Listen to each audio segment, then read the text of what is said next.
안녕하세요. 네. 자, 오늘은요, 우리 우울증에 대해서 살펴보겠습니다. 우울증 있는 분 있으세요? 약간 있으시고요. 많이 있으셨죠? 네. 심했어요. 그다음 또요. 어떤 분이 계세요? 네. 우울증이 뭔지 아세요? 스트레스. 자, 우리가 이제 슬픔, 비통, 비애, 우울증 세 가지인데 그걸 착각하는 분들이 있어요. 그렇죠? 슬프면 다 우울증인 줄 아는 사람들이 있고, 좀 비통하면 다 우울증인 줄 아는 사람이 있고, 그런데 그렇지 않습니다. 우울증은 어떤 한 가지에 슬프고 비통하고 하던 것이 몇 개월 이상 가는 게 우울증이에요. 네. 그죠? 네.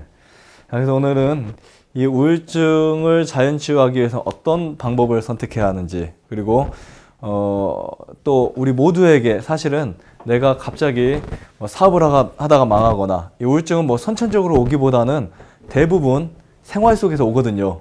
갑자기 막 그냥 건강을 잃어버리든지 또 자존감이 떨어진든지, 그렇죠? 그러다 보면 우울증이 오기 때문에 그래서 어떻게 이겨내야 될지를 우리가 살펴보도록 하겠습니다.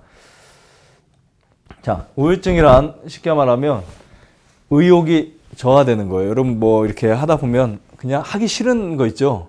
여기 오신 분들을 보면은 거의 주부가 많이 걸립니다. 근데 칼질도 하고 청소도 하다가 갑자기 이제 집안이 어떻게 될까요? 음식도 안 되고 하나 청소가 안 돼요. 남편이 이제 출근하고 퇴근하고 막 하다 보면은 난 집이 완전히 그냥 이렇게 난장판이 되어 있습니다. 우울증이 심각해지면 그래요. 그 다음에 정상적인 생활에 무엇을 끼치냐면 부작용을 끼칩니다. 옛날엔 분명히 똑같은 생활을 이렇게 체계적으로 해왔는데 이게 와버리니까 이제 그렇게 안 되는 거예요. 그래서 사실 요즘에는 우울증이라고 하지 않고 우울장애다 이런 표현까지 쓰고 있습니다. 우울장애. 정신질환, 신경계 질환 중에 이제 하나인데요. 흔히 우리가 많이 알 수 있는 것들 중에 하나가 우울증, 공황장애, 조울장애, 또 뭐가 있습니까? 많죠. 또 뭐 간질도 있고요. 또 정신분열증도 있고 여러 가지가 있습니다. 근데 우리나라 사람이든 세계적으로 굉장히 많이 이제 앓고 있는 질환이기 때문에 오늘 이 부분을 좀 살펴보겠습니다. 자, 그 다음에 이게 2주 이상 계속 지나가게 되면 이제 사람은 불면증에 시달리게 되고요. 그때부터 불안증에 쌓이게 되고 초조해지고 의욕이 상실해지고 체중이 감소하거나 증가하게 됩니다. 식욕도 마찬가지예요. 어떤 분들은 식욕이 감소하는 분이 있는가 하면 어떤 분은 식욕이 증가하는 경우도 있어요. 그래서 우울증 환자인데 살이 이렇게 찐 분도 있고요. 살이 이렇게 마른 분도 있습니다. 자, 그 다음에 우울증의 종류를 이렇게 제가 4가지로 뽑아봤는데요. 일반적으로 가장 많이 걸리는 그 우울증 여자분들 산후 우울증 맞죠? 외모의 변화에 의해서 이제 걸리기도 하고요. 육아 우울증, 출산 후에 육아에 대한 부담 때문에 걸리기도 하고요. 세 번째 소아 우울증, 아이들이 이제 학교 문제나 성적 문제 이런 것에 의해서 걸리기도 하고, 기타 사업에 실패하거나 뭐 연애에 실패하거나 질병에 걸렸을 때. 그래서 암 환자들이 우울증에 시달리는 경우가 아주 많습니다. 암 환자들도. 그리고 뭐 아토피라든지 우울증 있어 봤어요?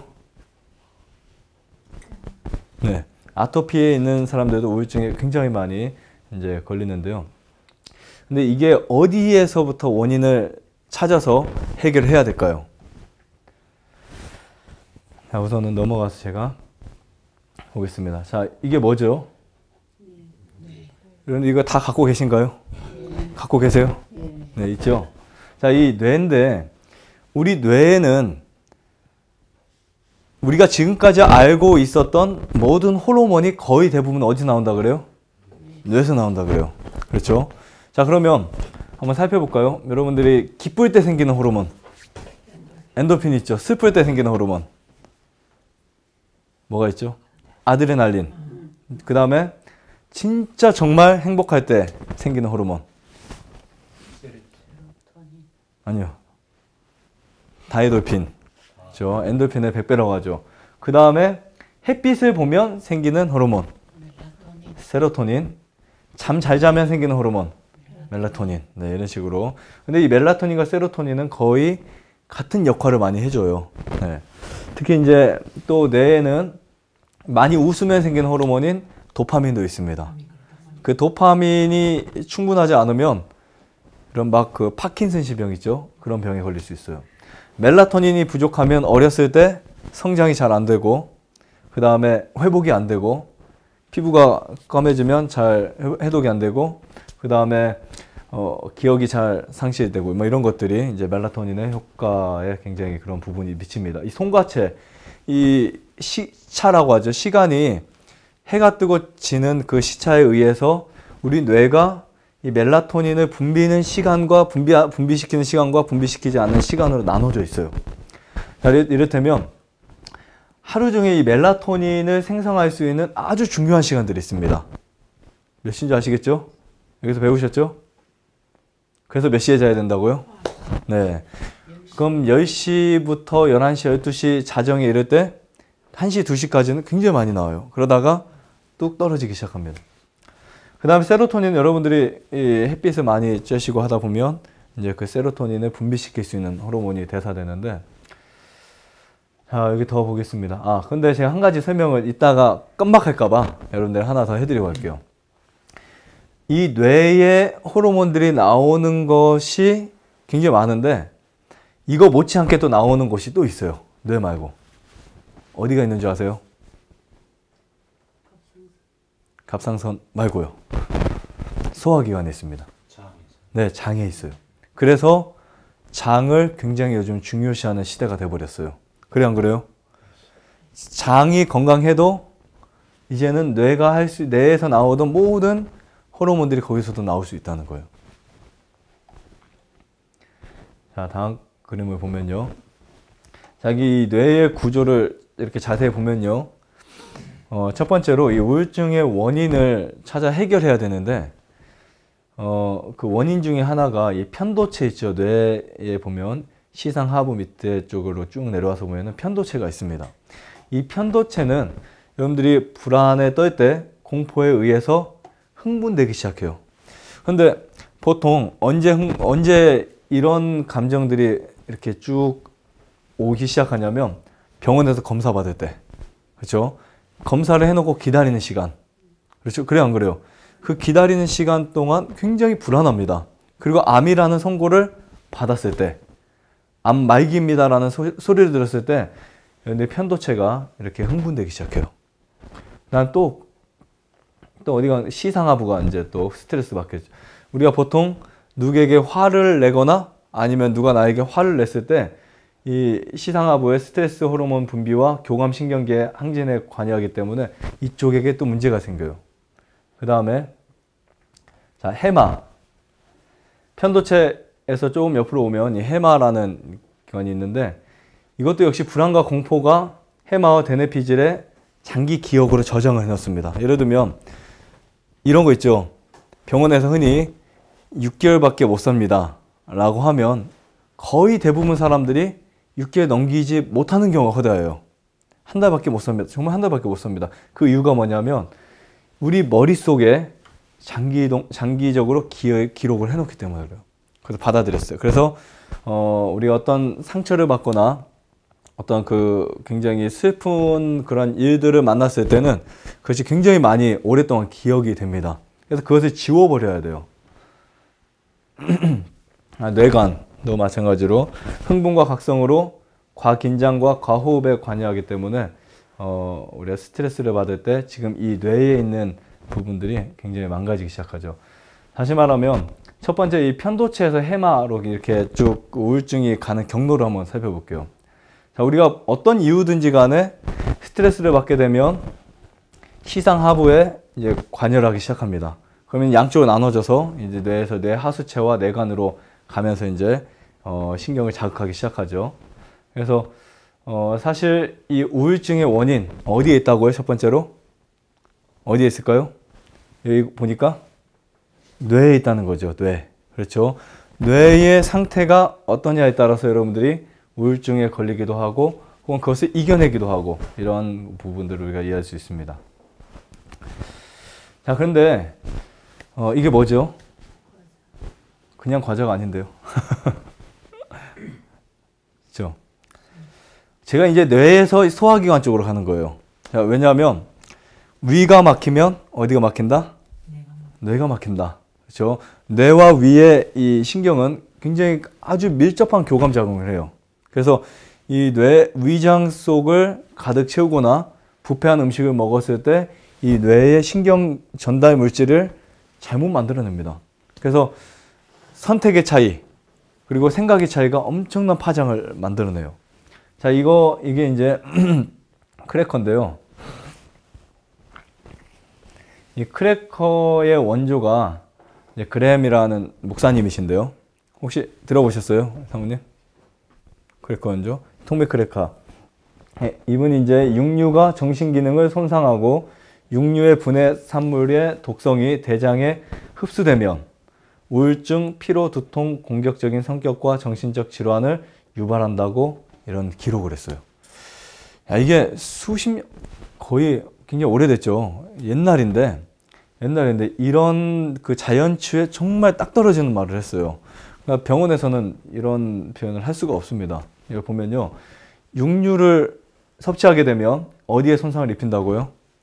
네, 정신기능에 손상을 입히고 그것이 대장에 어떻게 되면요? 네, 흡수되면 무엇을 일으킨다고요? 우울증, 피로, 두통, 공격적인 성격, 정신의 질환을 만들어낸다라고 이런 표현을 썼습니다. 자, 그 다음에 혹시 이 사람을 아세요? 네, 많이 봤어요. 많이 보셨어요? 네, 켈록이죠. 존 하비 켈록인데 이 켈로그가 최초로 만들어낸 음식이 있어요. 이거 역시 이게 뭐라고 하죠? 시리얼이죠, 시리얼. 1800년대 당시에서 1900년대 당시에 살았던 사람인데요. 이 사람은 미국에서 최고 큰 병원을 갖고 있었어요. 그 당시에. 맞죠? 최고 큰 병원 갖고 있었죠. 근데 세계를 다니면서 이 자연치유, 천연치료에 대한 민간요법 이런 걸 엄청 공부한 천재 같은 사람인데요. 그 당시 엘렌 G 화이트과 동시대에 엘렌 G 화이트의 아마 거의 양아들 정도 됐을 거예요. 양아들 정도. 근데 굉장히 똑똑하고 천재적인 사람이에요. 이 사람이 이제 발견한 게 뭐 특별한 건 아니지만 시리얼을 이제 만들어냅니다.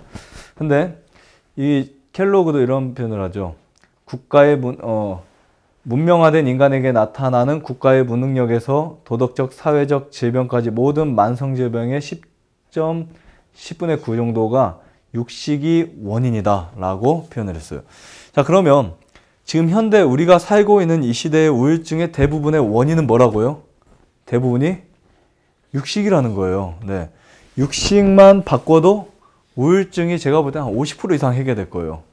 10명 중에 5명은 그냥 해결될 수 있을 거예요. 왜냐하면 육식을 하게 되면 효소가 부족하죠. 섬유질이 부족하죠. 비타민이 부족하죠. 그러다 보니까 이 제가 영양학 공부했을 때요. 부족한 그 영양소만큼 그쪽의 신경계가 만족을 못 느끼는 거예요. 이따 그 표를 보여드릴 겁니다. 네. 우선 뭐 이런 기본적인 거는 안 보셔도 되고요. 자, 섬유질과 식사에 대한 그림이 있습니다. 여러분 혹시 섬유질이 뭔지 아세요? 우리 선생님 섬유질에 대해서 좀 생각해 보셨나요? 음식물에서 뭐 고구마, 네. 야채 그런 게 포함되어 있는. 네. 그런데 우리가 보통 일반적인 식사는 고구마 껍질을 벗겨 먹죠. 그렇죠. 감자 껍질을 벗겨 먹죠. 사과도 깎아 먹죠. 사과를 왜 깎아 먹을까요? 뭐 맛없는 것도 그렇고 또 어떤 분들은 농약 때문에 벗겨 먹습니다. 아, 근데 이거는 굉장히 오산이에요. 왜냐하면 씨앗 속에도 농약이 검출되거든요. 씨앗 속에도. 껍질을 벗겨 먹는다고 해서 농약이 없어지는 거 아닙니다. 근데 오히려 껍질을 잘 흐르는 물에 잘 닦아가지고 씻어가지고 그것을 통째로 먹었을 때 농약을 해독할 수 있는 일부의 물질이 거기서 나와요. 특히 현미도 마찬가지입니다. 현미 껍질에는 피탄산이라는 굉장히 중요한 물질이 나와요. 근데 그 물질 자체, 현미 같은 경우는 자체 농약을 다 해독할 수 있는 엄청난 능력을 가진 곡식이에요. 그러니까 우리가 음식을 먹을 때 껍질을 반드시 먹어야 되겠죠. 웬만하면, 그렇죠? 네, 특별히 썩거나 상하지 않으면. 근데 거의 깎아서 이렇게 먹거나 껍질을 벗겨 먹으면 무엇이 부족할까요? 여기에 나타난 섬유질이 부족하게 돼 있어요. 근데 이 섬유질이 부족하다 보면은 어떤 문제가 생긴 줄 아세요? 인체의 소화기관에 청소가 안 돼요. 청소가 안 되고 또 우리 그 대장에서 일어난 유익균, 유해균, 그 중간균의 문제를 일으킵니다. 그래서 섬유질은 물론 섬유질 자체가 어떤 영향을 있는 거 아니에요. 섬유질 종류가 쭉 있잖아요. 그 중에 미역에는 알긴산이 들어있고 뭐 이렇게 들어있는데 어쨌든 섬유질을 꼭 섭취하기 위해서는 껍질째 먹어야 된다. 이것은 여러분들이 꼭 이해하셔야 되고요. 자, 여기 그림을 보시면 우리가 음식을 먹으면 지금 이게 뭐 같아요? 무슨 그림 같아요? 고구마 뿌리요, 이건? 네, 이게 지금 식도죠. 식도고 위장이고 그 다음에 이제 위장에 따라서 소장, 대장 이렇게 그냥 이해하시면 됩니다. 그림이니까. 자, 그런데 지금 두 가지 한번 차이를 보세요. 두 가지 차이. 지금 이거는 제가 설명을 해드릴게요. 우리가 음식을 먹었을 때 음식의 열량이 오래 가는 게 좋을까요? 짧게 가는 게 좋을까요?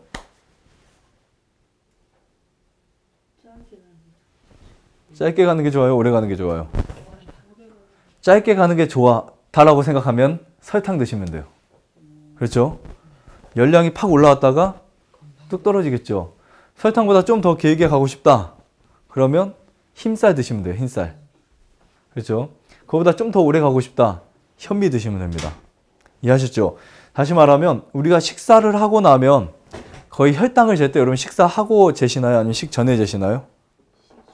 언제 재는 게 혈당이 맞아요? 공복 혈당이 내 혈당 수치가 맞는 거죠. 그 이유는 뭐냐면 밥을 먹게 되면 혈당이 올라가잖아요. 그렇죠?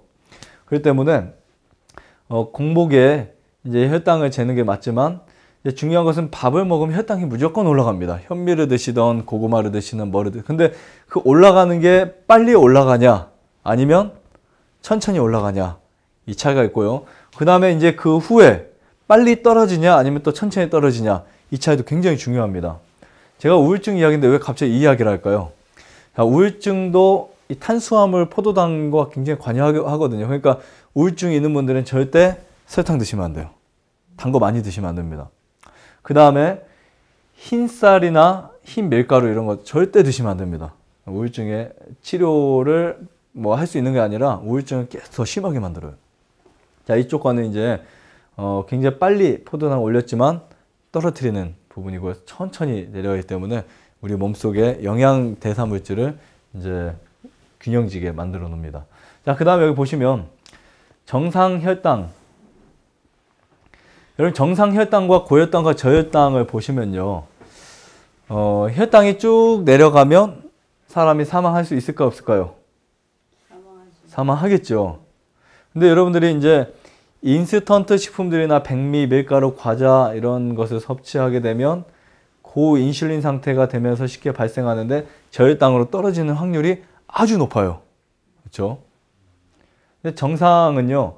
간의 글루코겐이 포도당으로 분해돼서 혈액에 방출하는 건데 내가 음식을 먹었을 때 그 음식을 먹으면 포도당이 그냥 남아가지고 돌다가 나가는 게 고혈당이에요. 맞아요, 맞아요? 그렇죠? 그래서 어디로 나가죠? 소변으로 나가죠. 오줌으로 나가죠. 그러니까 다시 말해 당뇨라는 게 뭐냐면 내가 먹은 음식이 혈액을 타고 또 소변을 타고 나가는 게 소변료예요. 그렇죠? 그런데 정상 혈당인 사람들은 소변에 당이 빠져나갈까요? 안 빠져나갈까요? 너무 쉽죠? 네, 안 빠져나갑니다. 그러면 안 빠져나가는 사람들이 왜 이유가 있겠죠? 지금 뭐가 정상이니까요? 이 간의 활동이 정상이니까요. 다시 말해 간에서 그 소장에서 나온 영양소를 간의 글리코겐 형태로 저장해 놨다가 필요할 때마다 혈액에 방출해 버려요. 그런데 그게 안 된다라고 하면 당뇨가 고쳐질 수 없습니다. 당뇨를 해결하려면 그래서 뭐를 고쳐야 된다고요? 간을 회복시켜야 돼요. 근데 가공식품들의 거의 문제점들이 뭐냐면 이런 문제, 혈당을 뭐 한다는 거예요? 얼려버린다는 게. 호프만 박사도 그런 말을 했지. 미국인의 25%가 정제된 가공식품을 통해서 온다. 우울증에 25%. 자, 그 다음에 혈당에 문제가 되는 음식은 무엇에 혼란을 줄까요? 네, 두뇌에도 혼란을 줍니다. 그래서 저혈당 상태가 오래 가게 되면 두뇌 작용이 안정감이 없어요. 그래서 보통 보면은 저혈당 왔을 때 여러분 뭐 먹게 하죠? 갑자기 응급 상황으로. 그렇죠. 자, 비타민이 결핍되었을 때 정신질환과 어떤 연결이 되어 있는지를 이렇게 쭉 되어 있는데, 나중에 카페 저희 들어가시면은 이거 자료 올릴 거니까요. 거기서 이제 살펴보시고요. 여기 뭐 비타민 중에 지아민이라든지, 그 다음에 나이아신, 여러분들이 아실 만한 것들 중에는 엽산, 아시죠? 네, 이런 게 부족하게 되면 뭐 건망증, 불면증, 무기력, 우울증, 선망증, 정신착란, 그 다음에 치매, 뭐 다 아시는 거죠. 이런 것들이 이렇게 비타민이 부족할 때 오게 됩니다. 자, 그 다음에 뇌신경과 정신장애에 관여하는 영양소들 중에 이런 지금 비오틴 같은 경우는 결핍하게 되면 식욕이 부진해지고 우울증, 말초신경염으로 팔, 다리 경련, 발이 화끈 가리는 증상, 이런 거 있어 보셨어요? 그러니까 영양이 부족했을 때 나타나는 증상들입니다. 나중에 참고하시고요.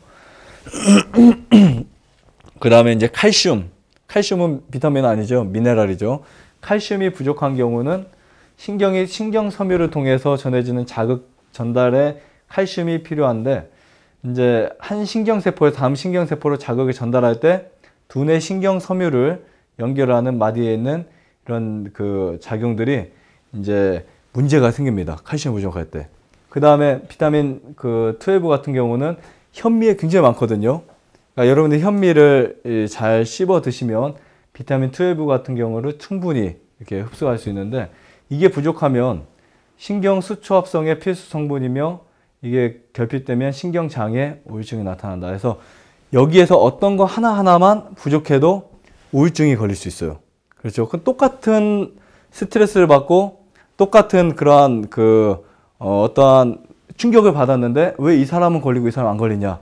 무슨 차이라고요? 여기서 보니까 또 영양 차이겠죠. 그래서 영양이 충분해지면 우울증도 걸리지 않는다. 이렇게 이해하시면 됩니다. 자, 인 같은 경우도 마찬가지예요. 근데 중요한 게 있어요. 이 칼슘과 인 같은 경우는 어느 한 가지를 많이 섭취하게 되면요, 한쪽이 부족하게 돼요. 그래서 우유를 많이 섭취하면요, 우유는 뭐가 많이 들어있다 그러죠? 그럼 확실한가요? 우유? 칼슘 많이 들어있다고 하는데 왜 우유를 많이 섭취하면 칼슘이 부족하게 나올까요? 이유가 뭔지 아세요? 인이 부족해서 그래요. 이러한 관계가 성립되지 않으면 한쪽이 굉장히 이제 무너지게 됩니다. 다음에 이제 마그네슘도 마찬가지고요. 칼륨, 나트륨.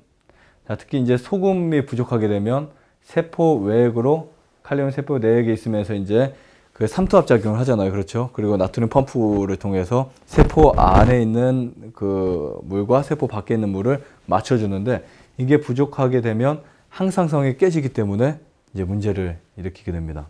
특히 옥소도 마찬가지고요. 옥소 같은 경우는 어디에 많은 줄 아시죠? 또 요오도 같은 거, 특히 미역이나 이런 데 많기 때문에 지금 이런 부분들이 부족하지 않게 충분히 섭취해야 된다라고 이해하시면 됩니다.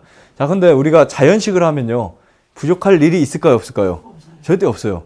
근데 이 미네랄 비타민은 자연식을 하지 않았을 때 염려해야 될 물질이에요. 예를 들면 인스턴트 식품 많이 드실 때, 가공식품, 그리고 이제 뭐 정제 음식들, 특히 소금을 먹더라도 어떤 소금을 먹어야 된다고요? 소금을 먹더라도 정제 소금은 안 먹어야 돼요. 뭐 천일염이라든지, 그죠? 구리도 구리도 미네랄이죠. 네, 구리가 부족하면 빈혈증이 옵니다. 빈혈이 오래 가다 보면 또 역시 두뇌 손상돼요. 자, 23세 남성의 24시간 동안 혈장 성장 호르몬의 농도를 보게 되는데, 자, 보통 이 수면을 우리가 취할 때 가장 많이 올라오죠? 네, 수면을 취했을 때. 근데 수면이 몇 시 때요? 보통 9시, 10시, 11시, 12시, 1시, 2시. 이때쯤에 가장 많이 올라옵니다. 그래서 멜라토닌 생성을 위해서는 반드시 초저녁 잠을 주무셔 줘야 돼요. 잠을 일찍 안 주무시는 분들은 우울증이 해결될 수 없을 뿐더러 어떤 질병도 해결될 수 없다는 사실을 꼭 기억하시기 바랍니다. 자, 그러면 잠이 안 오는데 그때 억지로 잠을 자야 되냐? 그래도 불을 다 끄셔야 돼요. 이 불빛이 조금이라도 있으면요, 멜라토닌이 분비가 되지 않습니다. 그래서 불을 다 꺼주시고 깜깜한 데서 잠이 안 오더라도 눈을 감고 계세요. 차라리 이 시간 눈을 감고 있다가 일어나시더라도. 이해하시겠죠? 그래서 한 8시, 9시, 10시, 11시, 12시, 1시, 2시까지는 웬만하면 잠이 안 와도요, 책 보는 것보다는 누워서 계시는 게 훨씬 낫다라고 제가 말씀드릴 수 있습니다. 자, 우울증의 최고의 약이 뭘까요? 네, 햇빛이죠. 햇빛인데 이 햇빛을 받게 되면 하루에 우유나 계란을 왕창 먹는 것보다 훨씬 많은 비타민 D를 여러분들이 만들어낼 수 있어요. 체내에서 합성을 시킵니다. 우울증이 있는 사람은 하루 1시간 이상의 일광욕을 하세요. 없는 분들도 30분 이상을 하시는 게 좋습니다. 어떤 질병이 있든지 간에 일광욕은 무조건 하셔야 돼요. 우울증이 있는 분들은 팔을 좀 걷으시고 겨울이라도 좀 몸을 노출시켜서 하시고요. 없는 분들은 그냥 이제 하시면 됩니다. 자, 음식과 우울증에 대해서 이런 투표들이 있는데요. 정제 가공 음식을 먹게 되면 보통 우리가 일반식은 화학 보존제, 식품 첨가제들이 한 거의 549종 정도가 되는데 이런 것들이 들어오게 되면 우리 몸에 어떤 변화가 오냐면 질병이 오기 시작합니다. 이런 것들도 나중에 있으니까 한번 보시고요. 네, 임상 사례 제가 한 3가지 말씀드리고 마치도록 하겠습니다. 아시죠? 2016년에 입소하셨던 분 중에 한 분인데 이분이 2월 달에 입소하셨던 것 같아요. 겨울 햇빛 막 추울 때. 근데 이제 제초제로 저번에 말씀드린 기억하시는 분들 있죠? 제초제로 인해서 부작용이 생겼는데 그게 소화기관을 망가뜨린 거예요.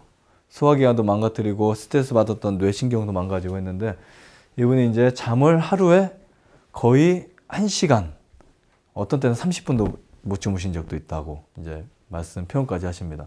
그래서 우리가 하도 잠 안 자고 몇 개월이 여기 계시길래 CCTV를 갖다 놓을까요?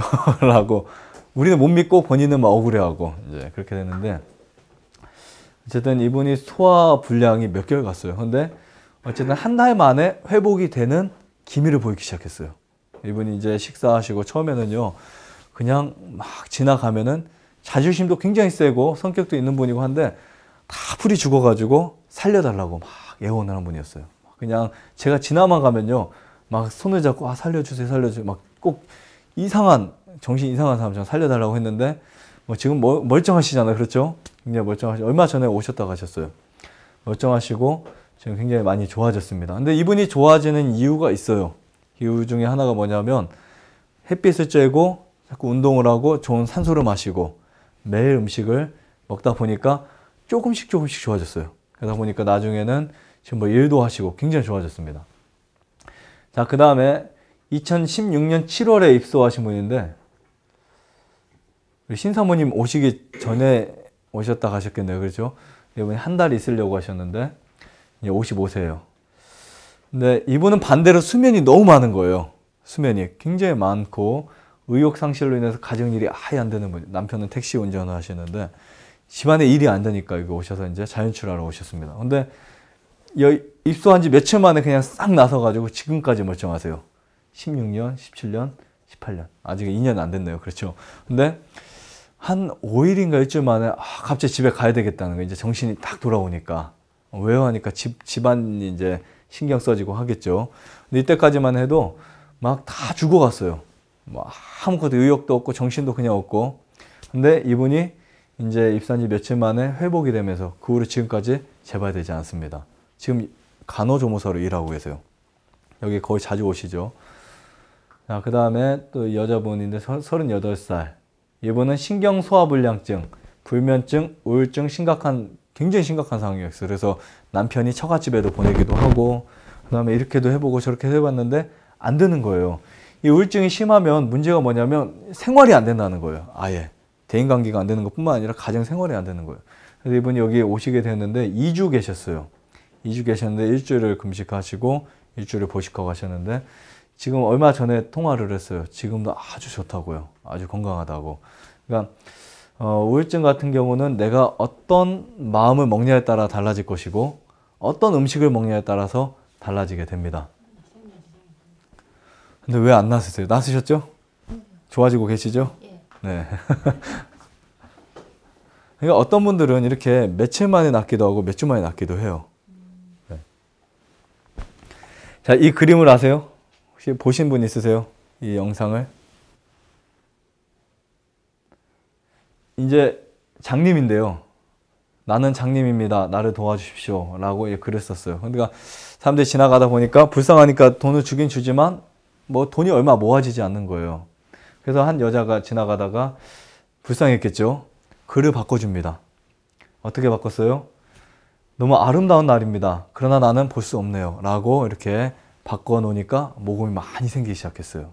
똑같은 사람이 똑같은 곳에 앉아서 똑같은 날을 있는데 왜 글자만 바꿨다고 사람들의 기부가 달라졌을까요? 그렇죠? 사람들의 생각이 차이겠죠. 생각을 바꾸니까 주고 싶은 마음이 더 생겼겠죠. 그렇죠? 우리도 하루를 살아가고 또 이렇게 질병이 있다고 할지라도 여러분들의 마음속의 글자, 마음속의 생각을 바꿔버린다면 굉장히 나은 변화가 일어나지 않을까 이런 생각을 하게 됩니다. 내가 죽을 병에 걸렸어도 난 살 수 있다. 희망을 가지면 정말 살아날까요? 살아납니다. 근데 자꾸 이거 어떻게 하지? 큰일 났다. 내 암이 더 커지나 아니면 불안하고 걱정하고 하면은 자꾸 질병이 더 어떻게 돼요? 이렇게 더 커집니다. 그래서 우리가 이제 최악의 생각을 하고 그냥 내가 자연치료 안 했으면 나는 벌써 죽었을 거다. 자연치료를 만나지 않았으면 나는 어떻게 살았을까? 이런 생각을 한번 해보세요. 그냥 우리가 왜 빨리 회복되지 않느냐 이런 것만 생각하지 마시고 그냥 자연치료 안 했으면 나는 지금쯤 무덤에 가 있을 수도 있어요. 그렇죠? 어떤 분들 보세요. 여기 오시는 분들 여러분 보시면 알잖아요. 며칠 만에 돌아가신 분들, 한 달 만에 돌아가신 분 엄청나게 많아요. 그렇죠? 근데 예약까지 해놨다가 제가 올해도 몇 명 봤어요. 멀쩡하게 예약을 해놨다가 갑자기 돌아가셔서 보는 분, 그리고 악화돼서 보는 분, 이런 분들 많이 봤어요. 얼마 전에도 지금 예약하셨다 갑자기 취소한 분 있어요. 왜냐하면 몸이 갑자기 악화돼가지고 돌아가시게 되는 거예요. 그렇기 때문에 내가 지금 살아있다는 거 이거 너무나 행복한 일이고, 그리고 우리가 생각을 좀 바꿔서 하나님이 나에게 또 어떤 생명을 주실 것인지에 대한 희망을 가져보세요. 그리고 전적으로 신뢰를 해보세요. 하나님께 온전하게 신뢰, 그냥 반쯤 마음을 이렇게 바치는 게 아니라 전적인 신뢰, 정말 중요합니다. 100% 내가 마음을 내려놓고 100% 신뢰를 해야만 100% 효과를 볼 수 있어요. 근데 반은 의심하고 반은 믿고 전혀 치료가 안 됩니다. 그래서 오늘 우리가 이 우울증에 관련된 이야기를 봤지만 그게 우울증 환자에게만 적용되는 말이 아니라 우리 모두에게 그리고 하루 살아갈 때 또 내가 이 투병생활을 할 때 얼마나 중요한지를 저와 여러분 모두가 깨닫게 되시기를 바라면서 마치겠습니다. 네.